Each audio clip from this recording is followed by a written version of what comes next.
So on 1 letter size piece of paper, I cut the bottom of a box, the white cutout for the card, and then I did 2 plain banners because there was room. I could have put 3 or 4, and I'm just going to handwrite on there. So if I made a mistake, I just wanted to have another one ready without having to use another piece of paper.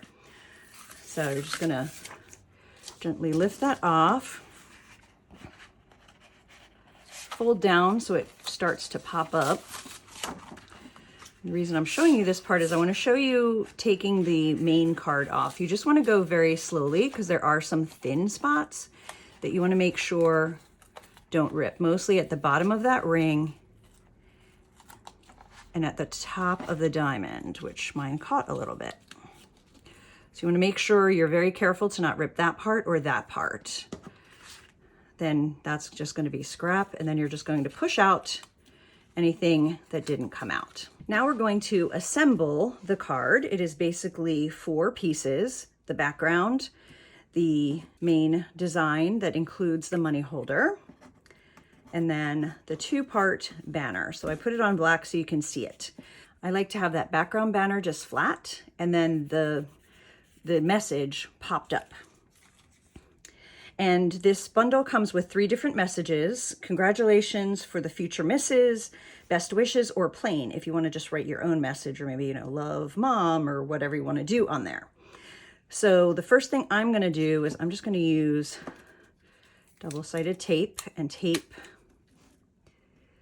I ran out of my little adhesive squares, so we're going with what I got.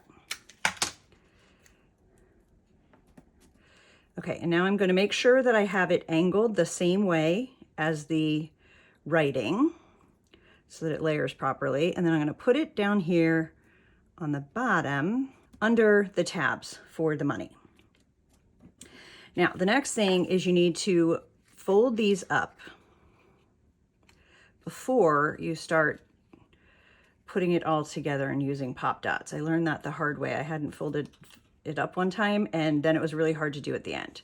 So now we're going to just turn it over, and we're going to make sure we have a good number of like the foam adhesive or the squares, the whatever, to give it that dimension.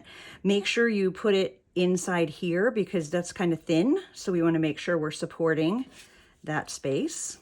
And then I usually just do it along the bottom. So this is just a roll of foam adhesive. So I'm going to do a big piece across the bottom there. I was having supply chain issues. I couldn't find the bigger squares that I wanted for this demo. I went 3 places and decided we were just going to make do.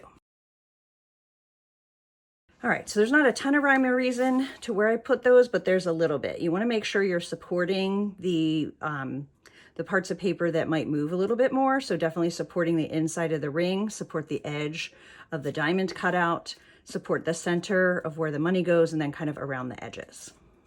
All right, once you have that all on and you have the paper off the back of them, you're going to very carefully make sure you get that lined up before the paper touches the glitter background, because it really kind of grabs on.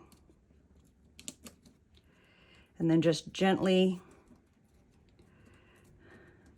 pressing around so that those stick. I love how you just see that glitter through the bottom or through the cutouts. And now I'm going to put 3 little squares on this banner. I think this is a great card for like an engagement party, a bridal shower, basically anything to do with diamond rings. Could use it for a wedding, but the groom might feel a little left out. All right, and then you're just going to place that centered because there's a little bit of gold that will show around the edge of that. Give it just a little bit more shimmer. Then the last thing you need to do is put in your money. Since I'm not sure about the legality of filming actual money, I just grabbed a little piece of paper. So basically you're just going to roll it pretty tight. Pretend this is money in whatever denomination you spend where you live. Dollars, pounds, euros. So you're going to roll it pretty tight, and then just slide it through. And then when you let go, you'll see that it unraveled and puffed up to fill that. Assembling the box is really easy if you had your machine cut and score it. So you're just going to fold along the score lines, including these tabs, all the way around.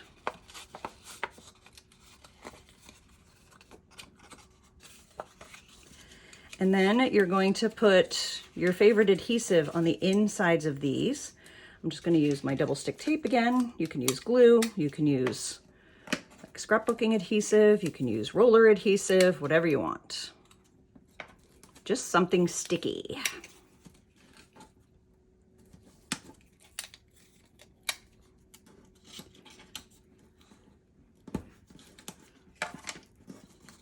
And then you're just going to fold that up. Make sure that edge, the edge of this edge here lines up with that fold before you pinch it together. And it is the perfect shape box for the card. Now, what I love to do with this, because we have it so glittery, was to create a glitter lid.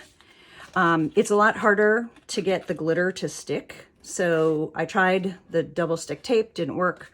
I ended up just using a heavier duty glue. I just grabbed one of these little tubes of the E6000, put a little dab on the inside, did the same process as for that, and then put paper clips on here until it dried, because it did kind of want to fall apart when it was first wet, but you can see that's going to be nice and sturdy now.